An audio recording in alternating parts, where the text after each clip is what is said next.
Lucas, we looking good? Yeah, just one sec. Yeah, thumbs up. And then you'll do the recording. Okay. Yeah, I did that. Did you hear it? Did it say like recording? I don't know. It says recording right here. Yeah. No, I mean, a good thing is if over the speakers it says recording. I don't know. But the fact that this is going up and down, that's a good. Yeah, it should be good now. I brought in, had powered up my own rechargeable batteries, put it in the mic. It's like apparently they just never replaced it. Yeah. It's just common? Is it just common? Not special? All right. Lucas, we looking good? All right, start it up. Good morning, Rotarians. Welcome to the regular meeting of Rotary Club of Hudson dated September 11th, 2024. My name is Tom Cloden. I am your Sergeant of Arms. I'd like to offer an apology for not being here last week. I hope you guys figured out how to get everything where it needed to be. All right, I don't think we have any guests this morning. Yes, I don't see everybody looks like a very familiar face, so no guests this morning. May I ask Father Joe Boisel to lead us in the invocation? Good morning. It's been a minute since I've seen you. I've traveled to Kenya, to Carolinas and around, so it's good to be here. I was thinking about this invocation, and one of the things I try to do in my own life as a check against negative emotion is gratitude. Whether it's dealing with anxiety or depression or anger or frustration, whatever, all of those can be checked by gratitude. And there's this great prayer in the Book of Common Prayer, a Thanksgiving prayer that I've humanized to make it good for all of us together. So let's pray together. Accept, O Lord, our thanks and praise for all that you have done for us. We thank you for the splendor of the whole creation, for the beauty of this world, for the wonder of life, for the mystery of love. We thank you for the blessing of family and friends, and for the loving care which surrounds us on every side. We thank you for setting us at tasks that demand our best efforts, and for leading us to accomplishments that satisfy and delight us. We thank you also for those disappointments and failures that lead us to acknowledge our dependence on you. Above all, we thank you for your never failing love. Give us the grace to be aware of your blessings and to be always grateful. Amen. Thank you. Joe, would you pass that on to Bill Woolridge? Indeed, I will. Bill will be leading us in the Pledge of Allegiance and four-way test.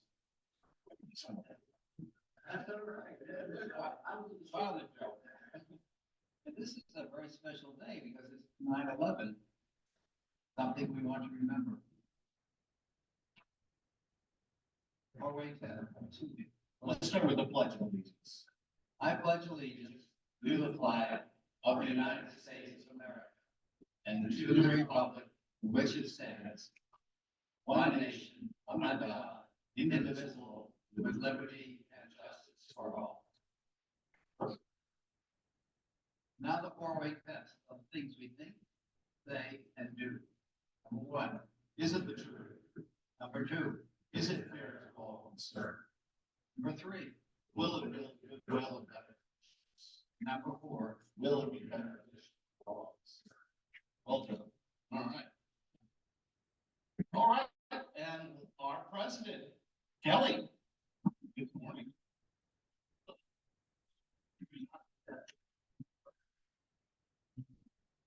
Good morning.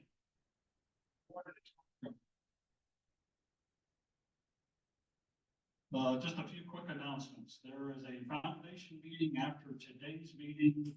Everybody is invited. Please attend if you have the ability. And then next week, there is a investment committee meeting again. Everyone invited. I'm going to pass around again. I know I passed it around last week. This is the sign-up sheet for Salvation Army. We're the Saturday, I believe it's after Thanksgiving. We have to look at the calendar. And then, so if you'll just return this to me, I'll give it to Jim Lang, who will take it from that point forward. Also, just a reminder, next week, Wednesday at noon, at the Clock Tower meeting, Bob Drew will be speaking on his trip to Africa. So anybody who's interested, feel free to join that. Typically, I always thank somebody every meeting that we have. And this week is going to be a little bit of an exception. Oh, in fact, I'm sorry. Dan Philbrook has a comment that he wants to make relative to an event that's going on here in Hudson. Dan, if you want to use that mic, sorry.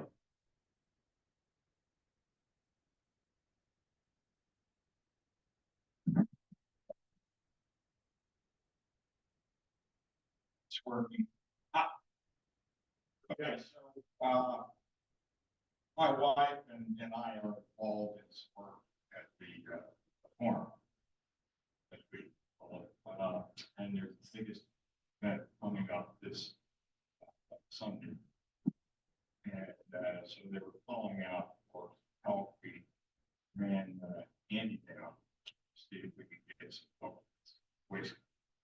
I think there were about, 3 workers, sure. And really what they were looking for, Boy Scouts. Like, young guys who could waste stuff around. The other thing is there was some interest in the Rotary. And the thing for Baltic, I talked to Harry Farmer, and she said that they would use some people with traffic. So I would say if you're interested, I could get you up with Barry. But anyway, it's the most important event of the year for the. Thanks, Dan. This is the big fundraiser for Case Farm. So if you can volunteer, it's clearly they can use your assistance. As I said, I usually thank somebody in this group because this group, our responsibility in this community is basically service, and there's a number of people in here that give with their time and efforts and need to be recognized ongoing. But today's a little bit different, and as Bill had mentioned, because it is 9/11. I think most of us can remember what that day was like when it happened. But I realized this morning, I get old because I realized my kids who were very little have no idea what 9/11 was. So it's more like September 7th doesn't really have as much meaning to me as it did to my parents. September 11th doesn't have as much meaning to them as it does to us. Well, we can't reverse the occurrences that took place at New York and the Pentagon and Shanersville or Shanksville. We can choose to recognize the goodness that came out of such a tragedy. And we were kind of talking about it this morning.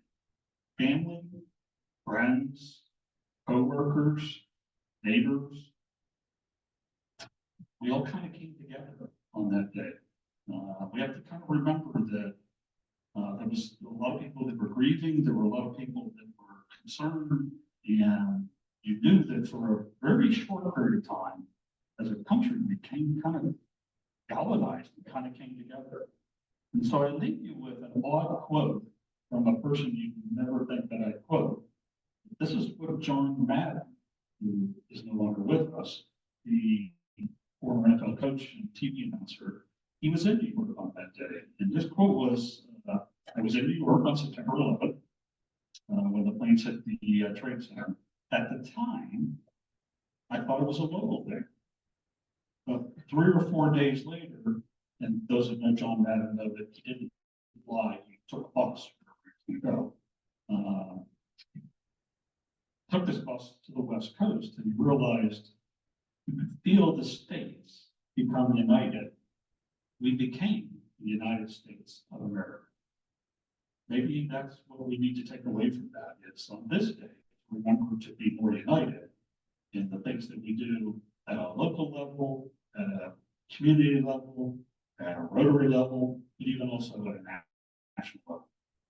And with that, I will ask David Basil to come up and introduce our speaker for today. Dave?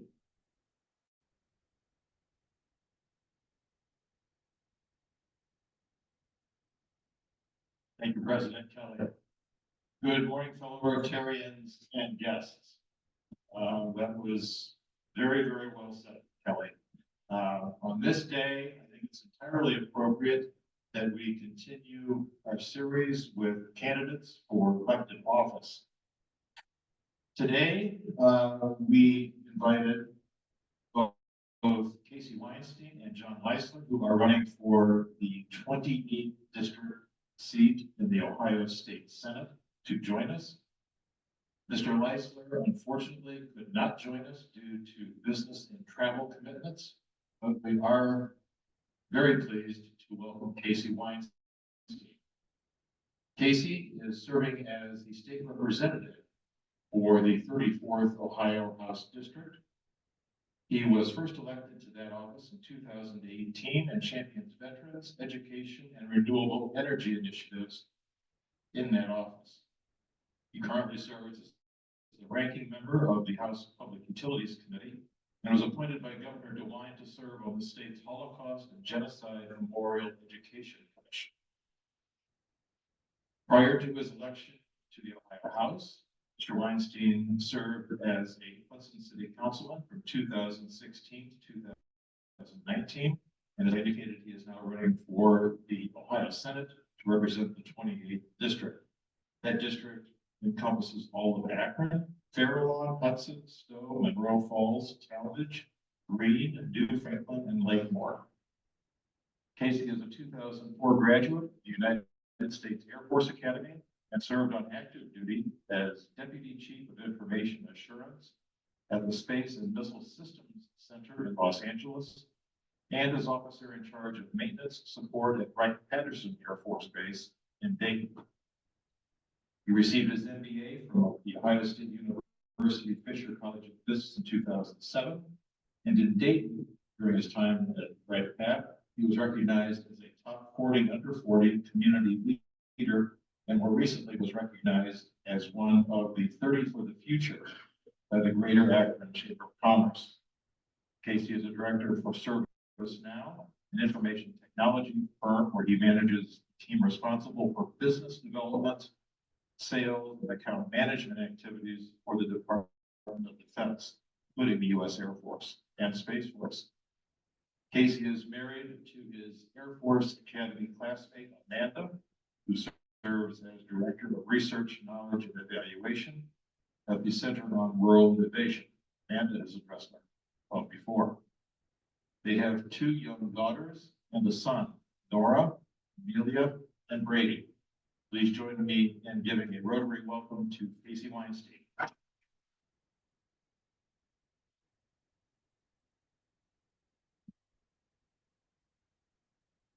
Thank you all very much. I think we're still abiding by time limits to keep me from going on for too long, so I'm gonna try to keep it as efficient as possible. And thank you, Mayor. I can't call you Dave, it's just Mayor. That's how I've got to address you. Just on 9/11 really quickly, 23 years ago today, 23 years ago today. Wow. I was on the runway at the Air Force Academy's airfield, which is actually the busiest airfield in America, just because cadets are like all day long taking off and landing. And I was in a glider about to do my first solo, and I was literally the next to be towed up. You have to be towed up, so you put in a radio call, request area tow to 9,000. They take you up to 9,000 feet elevation, and my request got denied. They said negative, airspace is closed. I was like, am I that bad of a pilot? Like they closed the airspace rather than let me up there. But we towed in and pushed the aircraft in, and then looked up on TV and saw what was going on. And the Air Force Academy shut down for about 9 months after that. I mean, we could not leave the cadet area. So it was that was my second year, my sophomore year at the Air Force Academy. So it's life-changing event for us there. I came to the academy in largely peacetime, and then through 9/11, and everything changed there. My classmates are now, some of them out in the world, serving all over the place, and now some of them getting promoted to colonel. I just went to one of my classmates' promotions to colonels, and so I just wanted to share that. This just always triggers a lot of emotions, I'm saying, for all of us. In regards to running, I want to take us back to 2018, and I don't know, I think a lot of you may have been here when Mike Razor and I came to talk to you. We were at Laurel Lake that morning, and I have shared what I wanted to do, and I actually still have the notes because I used to get very nervous, not as much anymore, but to talk about what I wanted to do in office. And I wrote notes and I saved them in a Word document, and I still have it on my computer. And I talked about 3 things. I promised to do 3 things. So I want to assess how I've done in the State House for 3 terms, and then talk about how we can take that to the State Senate briefly. Three words: invest in our communities. We were able to do, thanks in partnership to Governor DeWine. None of this could have happened without the governor, frankly. Massive increase in investment and restoration of local government funds that local governments have really been starved of funding in the previous 8 years. At the county level and at the city level, we restored programs. We beefed up county programs, most of them for many of our most vulnerable population members in Summit County. But hopefully you've seen in Hudson the massive amount of funding that has come from the state and the federal government that has resulted in huge investment in our communities, which, as a former city councilman, I view as the most important government, the most important investment. Money that flows to the local level to help with parks, to help with infrastructure, to help with safety services, all the things that we rely on, and the government that we interact with the most. So it was a $660 million increase in the first GA. We have now continued to increase that over 3 consecutive bipartisan budgets that the governor introduced and that I voted for and supported. So I'm confident to say we've done that. Also, in the one-time strategic fund and the capital budget, I was able to bring $18 million back to our district. I've gotten better and better every General Assembly at working that process and getting funds back to our district for things like fire response training center, the first one in Northern Ohio that's going to be going into Cuyahoga Falls that will benefit our entire region. Things like the Akron Zoo, things like the inclusive playground in Hudson, critical projects for veterans, a veterans memorial in Stowe, a new downtown district they're working in Stowe. So we've done a lot of investment. The second thing I talked about was fight for exceptional public education. For decades, in my notes, I shared that we had not constitutionally funded our public schools. We've got some school board members and former school board members here who can certainly attest to that. In the 134th General Assembly, we finally got our act together and passed the Fair School Funding Plan that put us on the path toward more state investment in our public schools. That was a bipartisan effort. We passed it in the budget in 134th. It's not in the code, it's in the budget. So we have to defend it in every General Assembly. We defended it again in the 135th General Assembly. We have raised teacher pay, which was $20,000 minimum teacher pay when I came into the State House. We have raised it 3 consecutive budgets to $45,000. Still way too low. And most teachers make more than that, but it does have a major impact on average teacher pay when you raise the minimum. So we're paying our teachers and our administrators better. More funding is coming from the state for our public education. So we have made real advancement on increasing the state share of funding. And finally, I talked about delivering on a 21st century economy.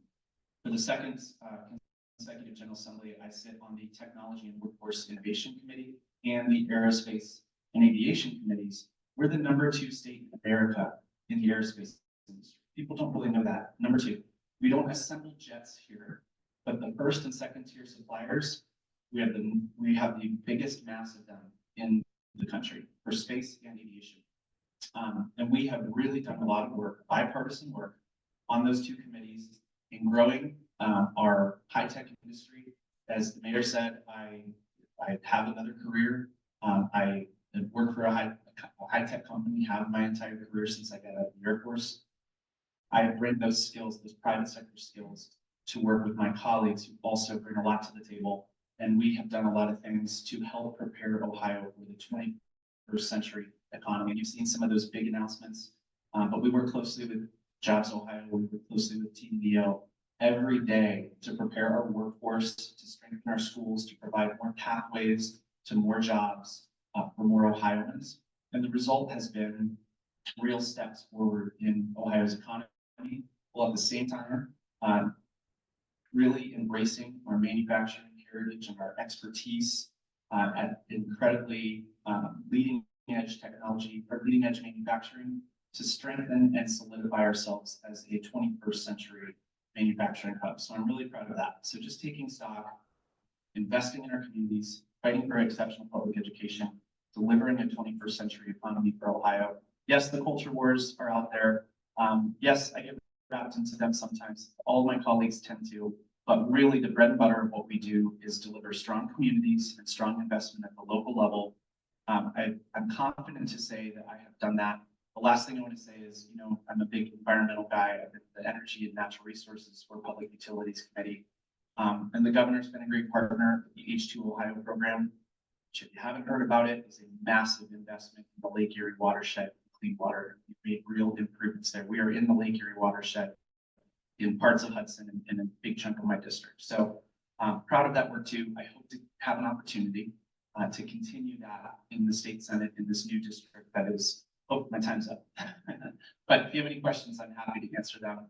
And thank you for your time and attention and the opportunity to come speak to you. Always love coming to be with my friends in this group.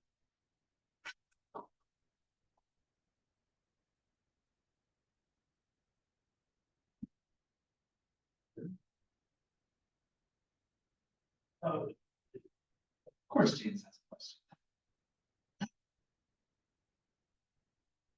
Thank you for coming. So obviously my focus has to be education. And there's probably a million things I could ask you about, but actually I'll just focus on two things. One is, obviously we spend hundreds of millions, billions on public schools, but also more than $1 billion on private or charter schools. And my observation is that our taxpayer money is very tightly controlled. It goes to public schools, a lot of hoarding and testing, but not very well controlled. That goes to all these other institutions.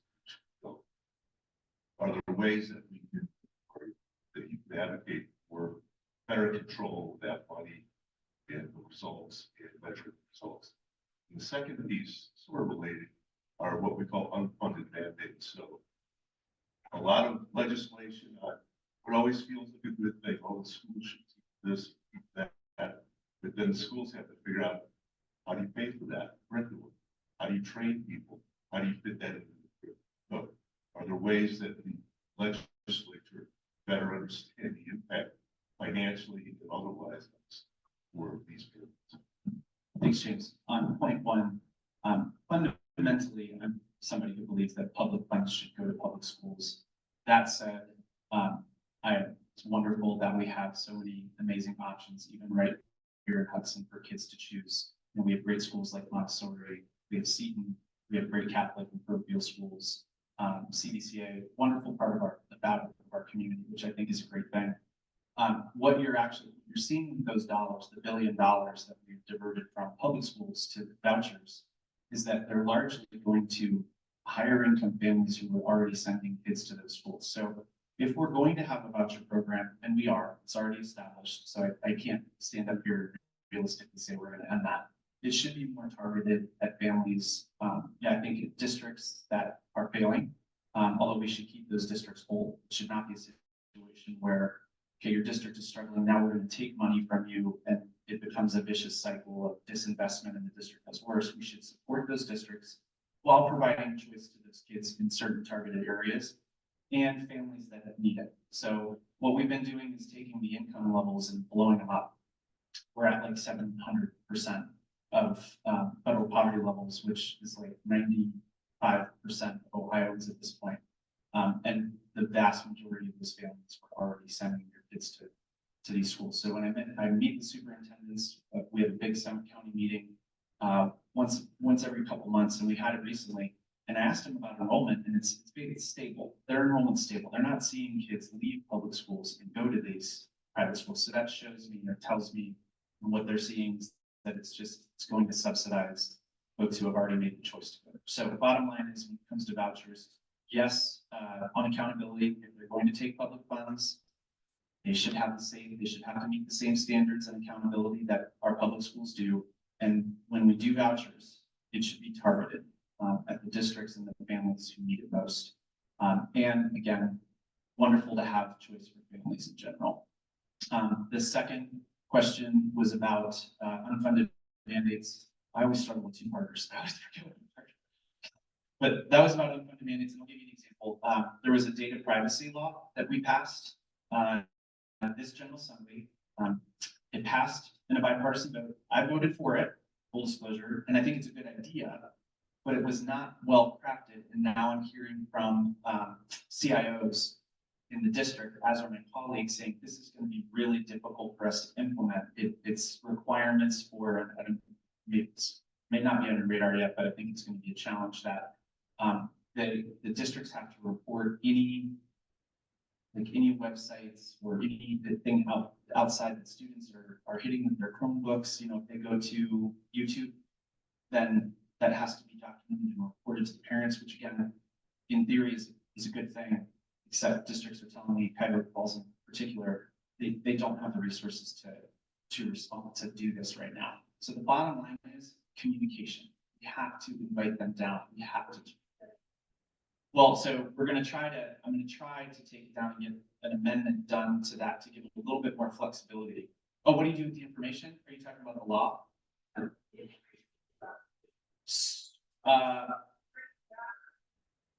Right, it's reporting to parents. That's what it is. They have to take extra security measures to lock down any website students are visiting in school, and then they have to report to parents. It's a reporting requirement, which again, great concept.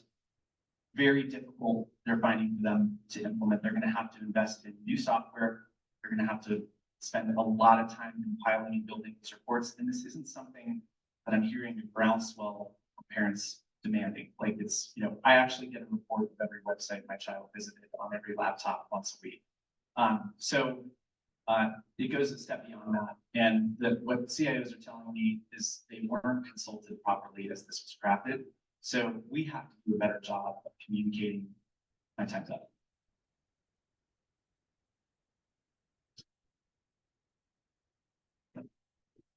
Oh, here comes trouble. All right. Mimi, you asked me a question in 2018 Yes, about climate change.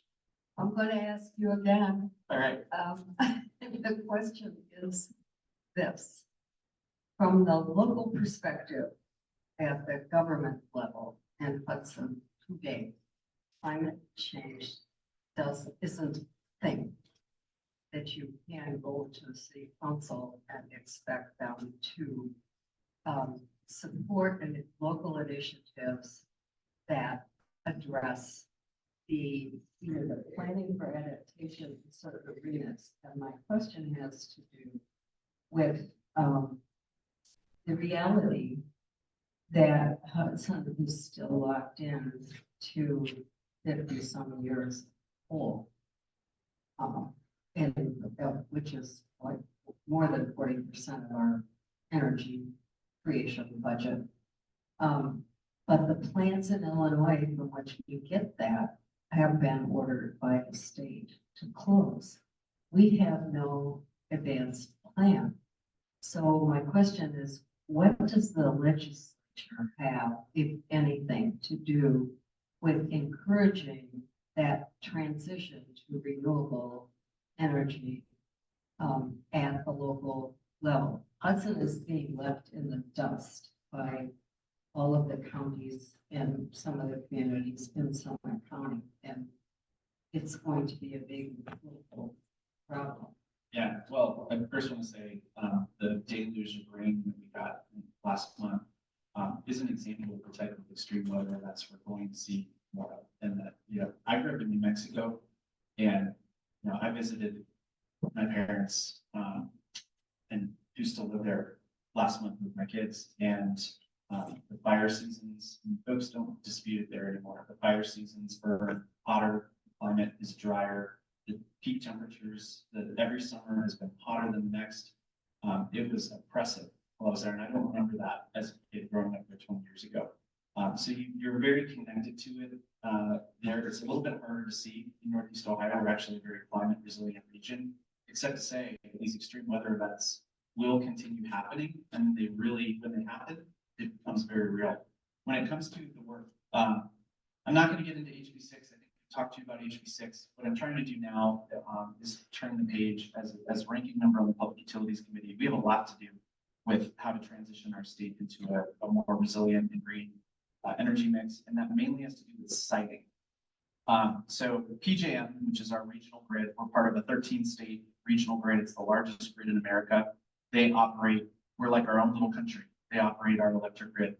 There are tens of gigawatts in our queue of additional capacity. It is 99.5% solar, wind, and storage.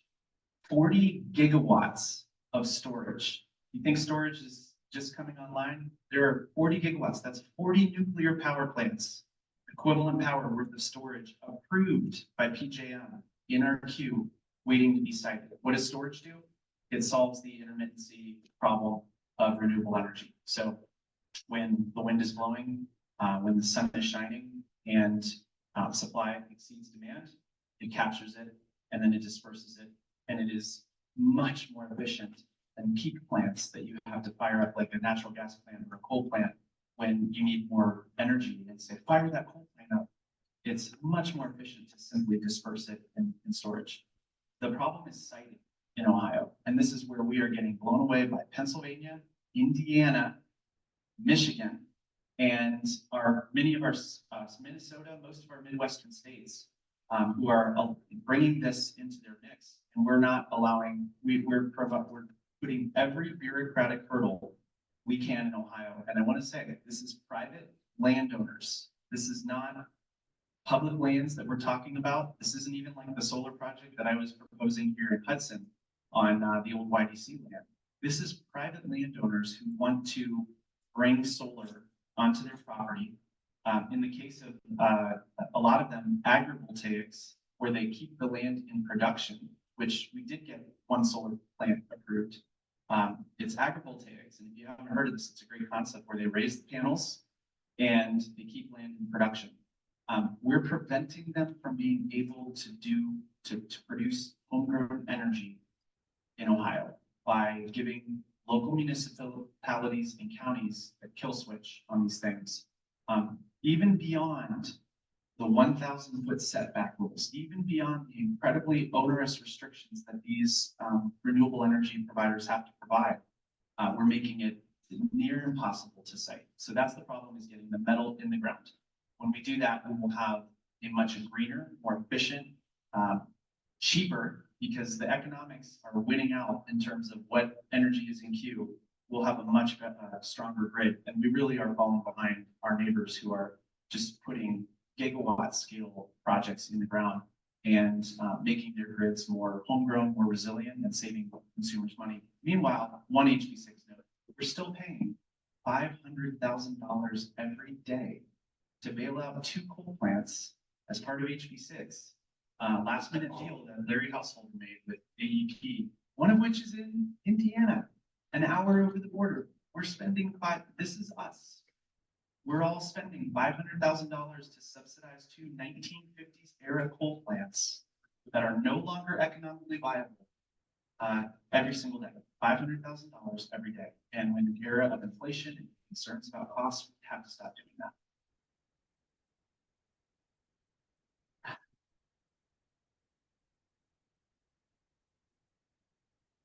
I know that very often legislation is copied from other states because it's been adapted there and very successful there.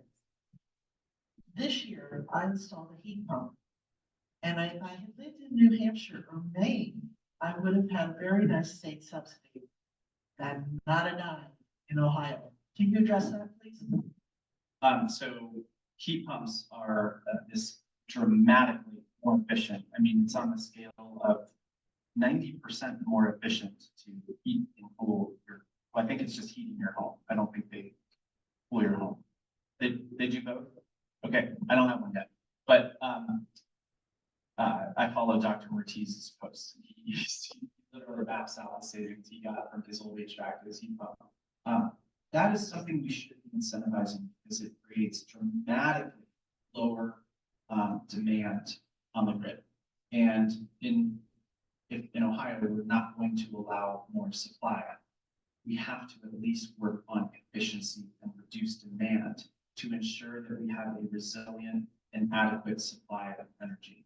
So we should absolutely have efficiency programs like other states do. And there is a federal government program that you do get a federal incentive for that. But efficiency is something we should be incentivizing. And I will end that answer on a positive note because we took a baby step in the right direction with HB 79, this General Assembly, which is a bill I worked for 4 years on.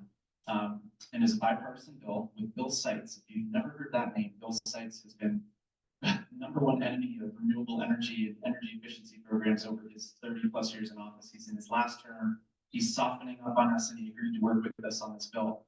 And we restored a voluntary efficiency program which kind of mirrored the really effective efficiency program that had saved billions of dollars for Ohioans that was killed by HB6. So we restored it in a voluntary way, but in a way that provides utilities incentives to offer programs like that. So we did pass a bill out of the House, hasn't passed the Senate yet, to restore the incentives that would allow them to fund programs like that. I would like to ask you, what has the legislature done to either eliminate or minimize the corruption that has plagued into Ohio's reputation as a pay-to-play state? Really nothing. I mean, we have offered many bills about transparency and disclosures and limiting dark money in Ohio, and none of them have worked their way through the system. So very frustrating. In the week of HB6, we offered bipartisan. No, it wasn't bipartisan. Actually, as I'm thinking about that, it was only Democrats who, Jeff Crossman and I offered a pretty sweeping ethics reform and disclosure mandates. And unfortunately, that bill didn't go anywhere. So it's still a problem. It's still a very real problem. One thing that I have done and some of my colleagues have done is refused corporate PAC checks. I get them unsolicited monthly. You get one a month, $500, $1,500. That money means a lot, frankly, to relatively smaller legislative campaigns, but I just respectfully return those checks because I've seen the really corrosive influence that, in particular, those corporate PAC checks have on policy, whether it is internet broadband policy that we really made it hard for municipalities to do broadband for people, or energy policy, banking. A lot of things that I think are preventing us from moving forward and helping Ohioans. So we have not taken a substantive step on that. And there's still a lot of dark money out there. There's a text message floating around. Some of you may have gotten attacking my wife, Amanda, from a dark money group, like probing her on, the fact that she was a teacher and I should not, like they're saying she got lucrative state contracts as a teacher. Not true, just a complete lie. But I guess they're gonna come after her in this election. I don't know. But I thought this was a race where maybe they wouldn't play, but they're there and we don't know who's funding them. And it's just a terrible, corrosive element of our democracy.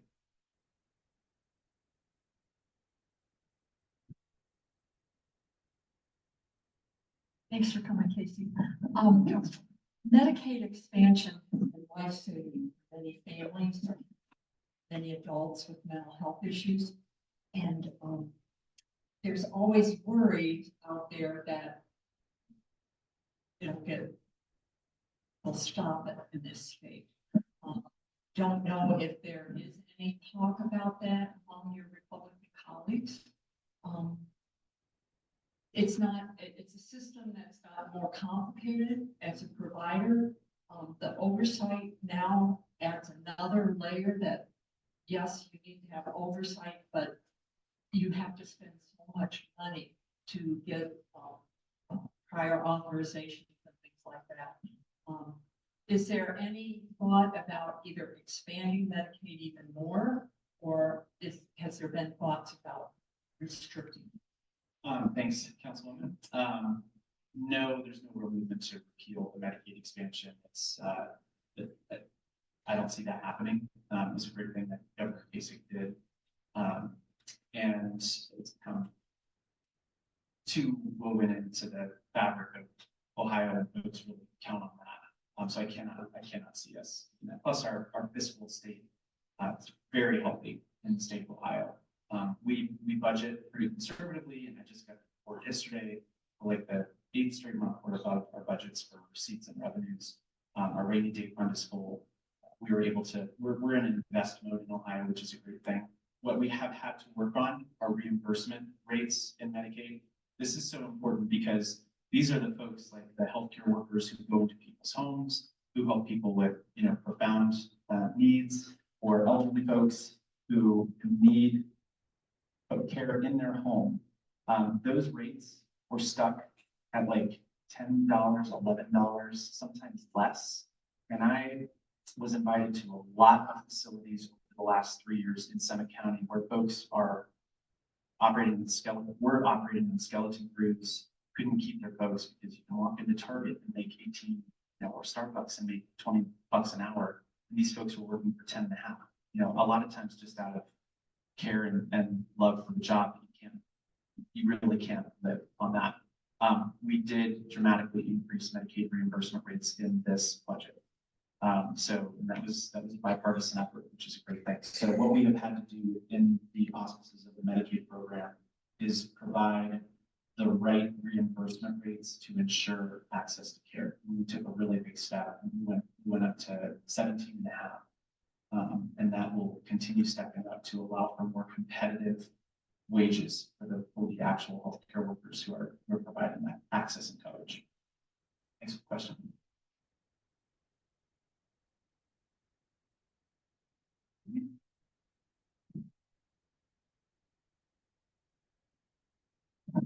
I'll circle back to an environmental question.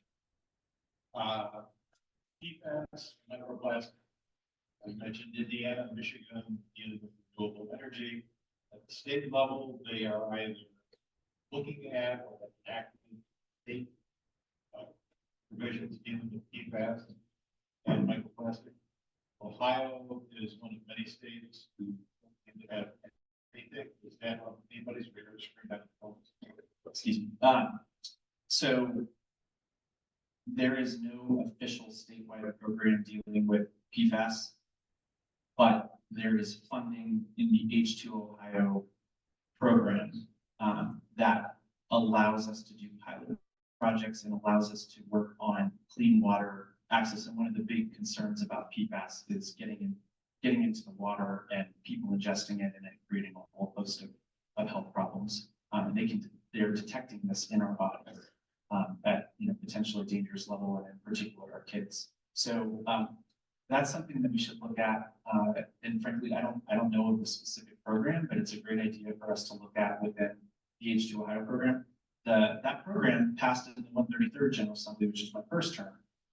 Was $800 million investment in clean water access, all the way from the water entering the Great Lakes to deal with algal blooms to the pipes, lead pipes, delivering the water. So it's the full life cycle of preventing, protecting our water resources through the process of getting to us. So, and then we expanded it to rivers this time. And so some of that H2 Ohio funding is going to blow up that dam that's been defunct and out of use in Cuyahoga Falls. And we're going to see the Cuyahoga and the river run free through my district for the first time in like 8 years, which is a beautiful thing here in the next year. That's the kind of funding program that we should look at addressing that. I can certainly do that.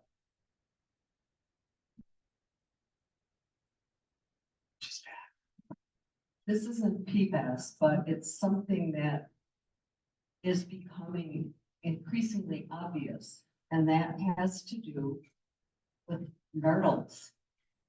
The plastic, when plastic degenerates, it creates these small white, little tiny white buttons, maybe smaller than my fingernail. Those things are in our drinking water. We know that we're absorbing into our whole systems the consequences of the plastic breakdown. But in the water bodies, it's huge. And because the critters thinks it's food, they're starving to death, or they're getting nailed by plastic debris that gets ingested or tangled up. And this is really becoming a national issue. I know that it's a big issue for the State Department of Natural Resources.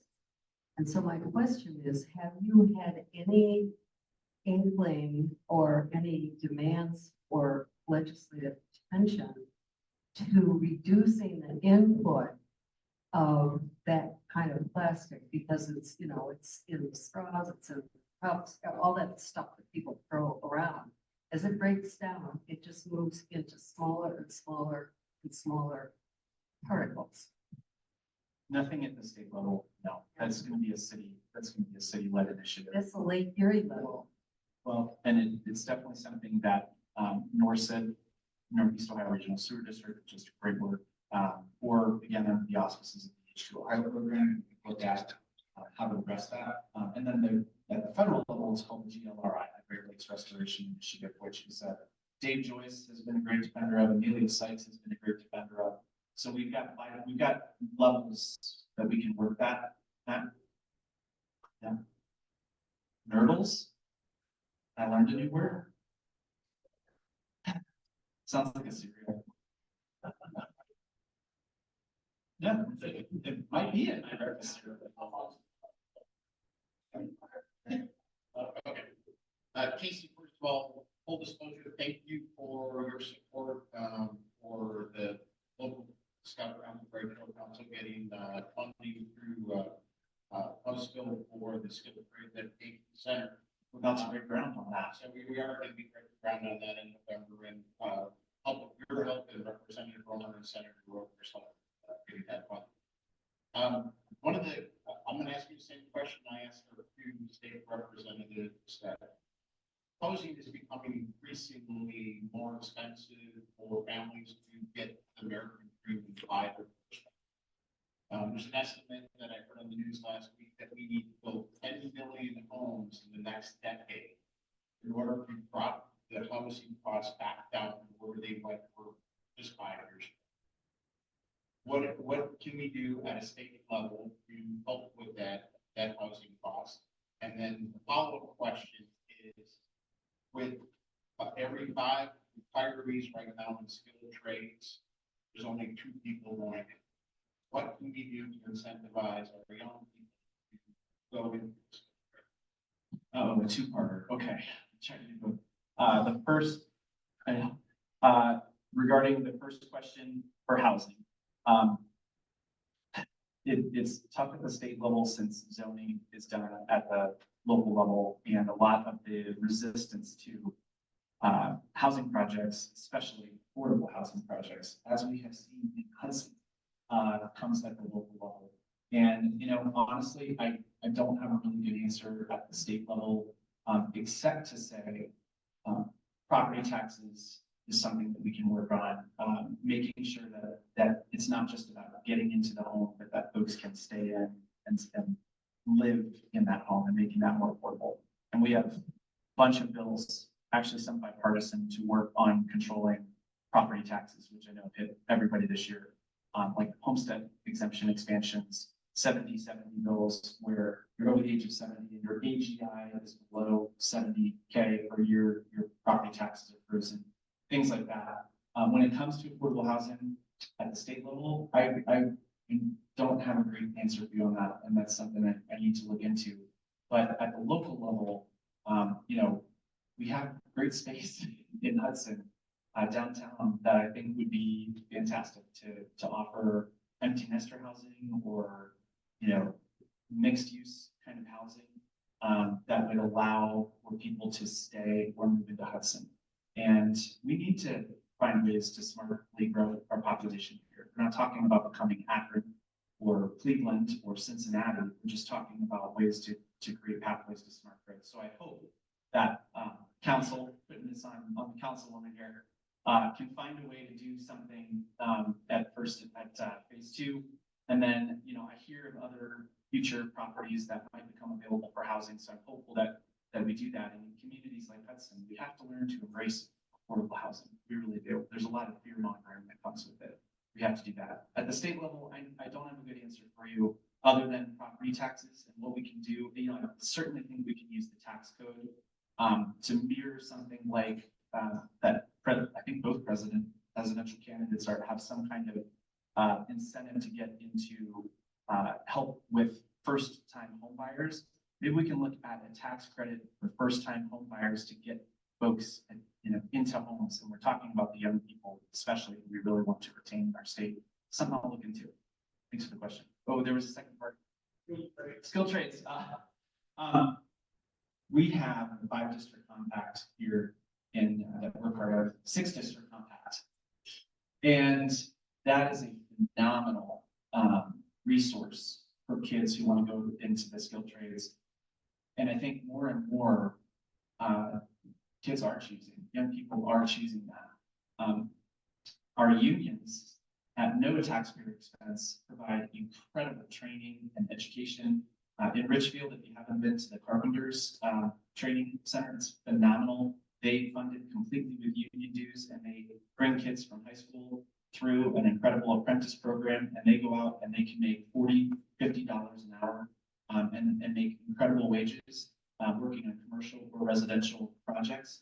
Those are the kinds of workforce development pathways that we have to not just continue, but expand. And we have provided funding for workforce.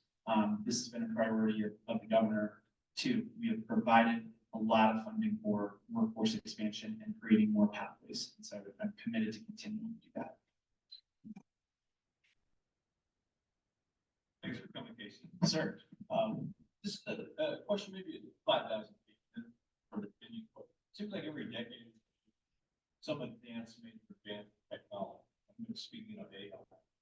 And not that there's the need for programs now, maybe there is, but what I see with doing the Defense Department and others, what do you foresee the role of state government and in managing, but figuring out what are the risks, and how do we make this work that the person that Great question.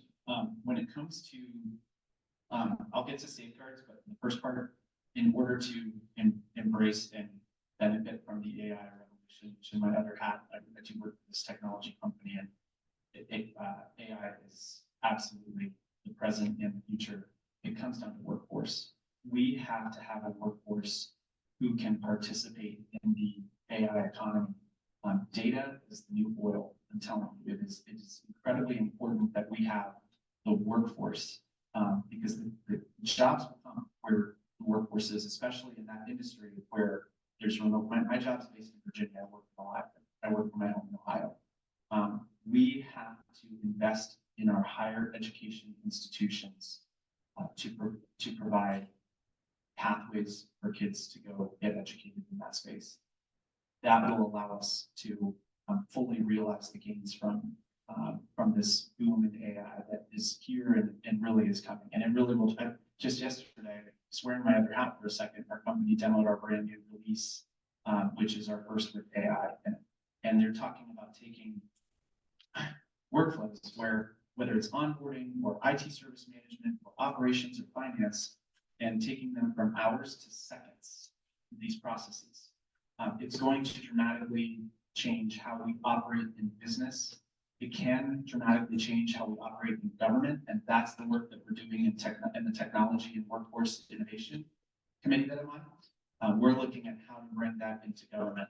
Safeguards, You know, it's not really popular to reference California and Ohio, but they do have a really good AI law that has been embraced by both sides of the aisle and the industry, calling it one of the strongest safeguard or protection laws in the world. I think someone mentioned, I think it was Dr. Getz might have mentioned that we look at other states as models.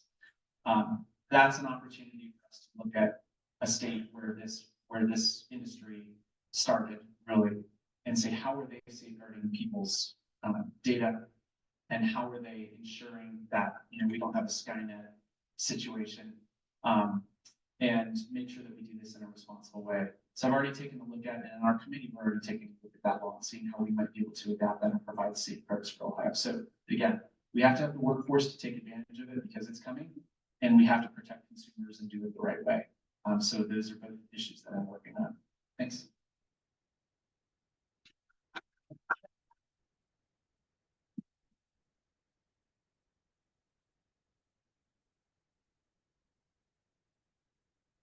I'm gonna ask you to help me here. Rotary. I'm gonna help you pick the winning ticket. Yeah, skip it again. The winning number for Rotary, which is $14 payout, jackpot is $350, is 2348. Any bingos? Ah, coach.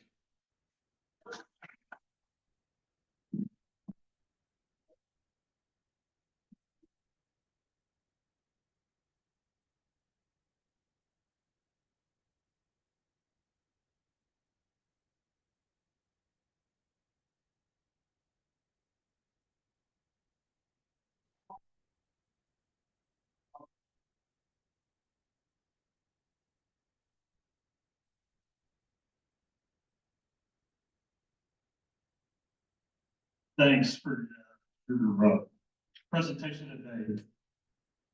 Are there any other comments from the audience, from members? And with that, we will end on useless but important facts. I'm not sure these are really useless, to be honest with you.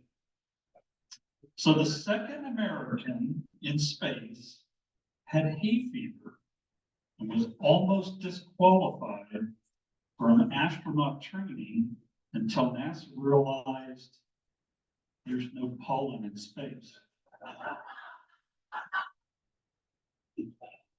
It's a learning experience for all of us. So this, and I will ask this Congressman Lansing, who was our second? I don't know. This is our second American. Unfortunately, he passed away. No. This was Gus Grissom. So most people don't realize he was, Gus Grissom was not actually did well in high school. Actually didn't have poorly in high school, but was very good with mathematics. Yeah, and so essentially he went into the military and spent a fair amount of time in the military where he realized, yeah, pretty darn good at math. And then ended up going into college to study mathematics, which was engineering in this case. But he actually was one of the 7 individuals chosen for the Rotary program and was promised he'd be the first man on the moon. Unfortunately, if we remember back, Apollo 1 had wasn't a takeoff, it was a test, I guess is what they were doing, and he had lost his life during that test. Otherwise, he very well could have been the first man to walk on the moon. That wasn't the useful, that was the unuseful. And with that, everybody have a wonderful day. We are adjourned.